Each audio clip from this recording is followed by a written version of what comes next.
Sure. Here's the story as requested, right away. Eleanor liked to wake early, the dawn light sneaking through the sheer curtains of her small apartment, casting long shadows against the walls. At 81, she had learned the comfort of routine. Breakfast was always a simple affair: oatmeal, a slice of toast, and a cup of black coffee. But she always added something extra: a handful of thinly sliced cucumbers, perhaps a wedge of avocado on the side, or sometimes a few roasted bell pepper strips. Her daughter, Julia, visited every Thursday.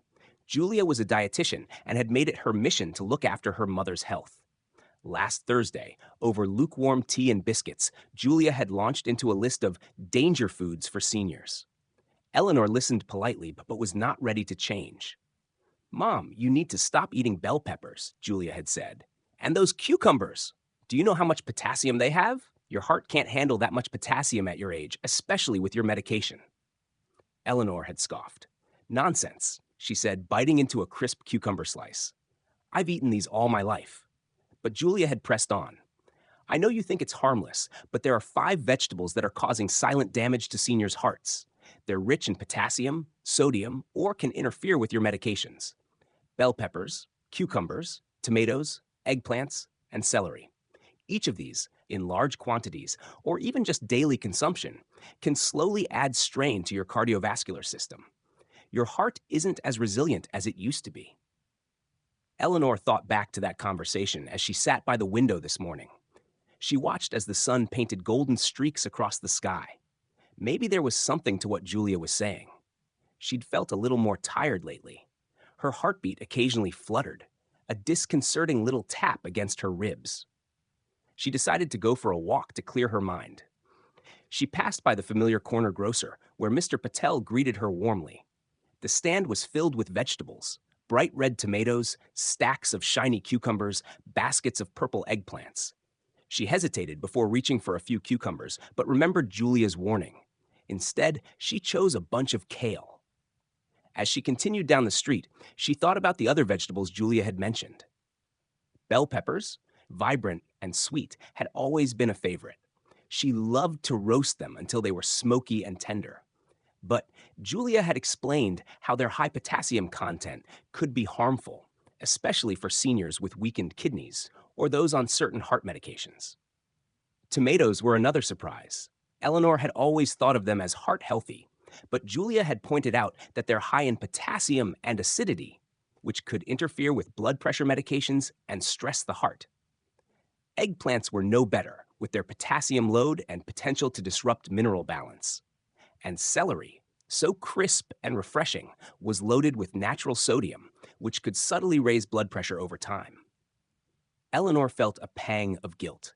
She had always believed that fresh vegetables were the cornerstone of health.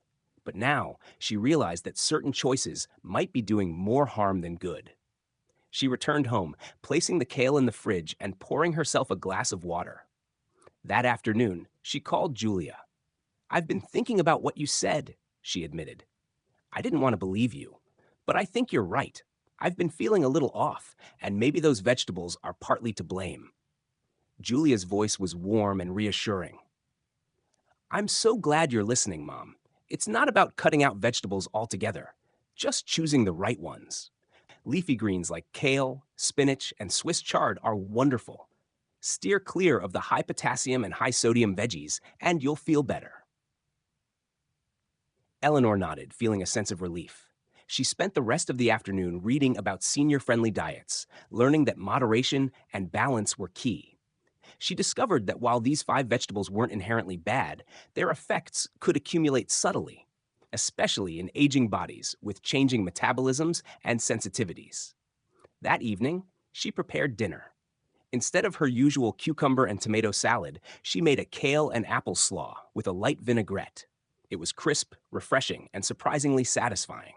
She felt a little lighter, a little more energetic, as if she were finally giving her body the support it needed. In the days that followed, Eleanor became more mindful of her meals. She found herself experimenting with new recipes: steamed broccoli with lemon, roasted Brussels sprouts with a sprinkle of balsamic, and colorful slaws of cabbage and carrots.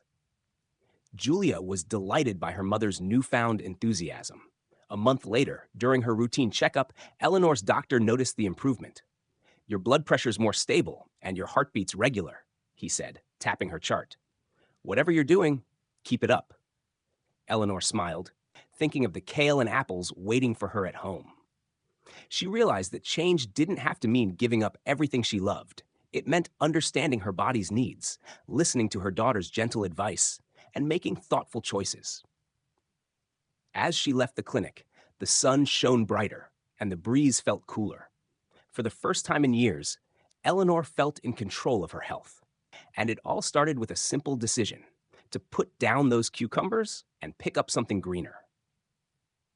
Would you like me to also generate a voiceover version of this story, condensed into a 2-sentence teaser?